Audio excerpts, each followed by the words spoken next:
So in order to change culture, you need to really be able to give people tools to measure. Well, that's pretty obvious. You can't do much without knowing what you're using or producing. But people don't react to absolute measures. If I tell you that this building is producing 8,000 tons of carbon a year, it's kind of meaningless.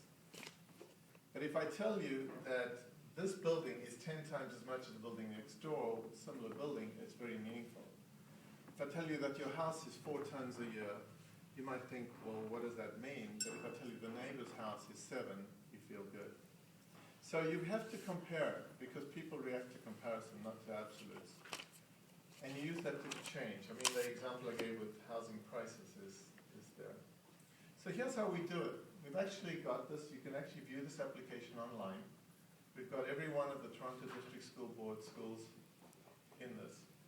And if I had internet connectivity here, I could show this to you in real time, but this is what it looks like. Basically, you dive into a map and you can see every school in Toronto, and you can actually see how their footprint relates to each other.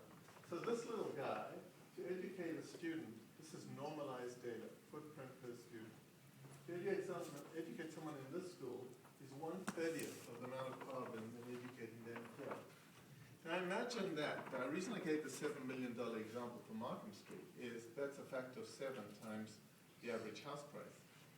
Well, in the environmental space, because we never measure these things, we see factors that are huge. In no other part. Take any law firm, ask them what their revenues to cost ratio is, and compare it to other law firms. It'll be very close. 20%, 30% difference. Factors of 30, no way, they'd be out of business in 5 minutes. So we have a real problem in environmental space. We haven't looked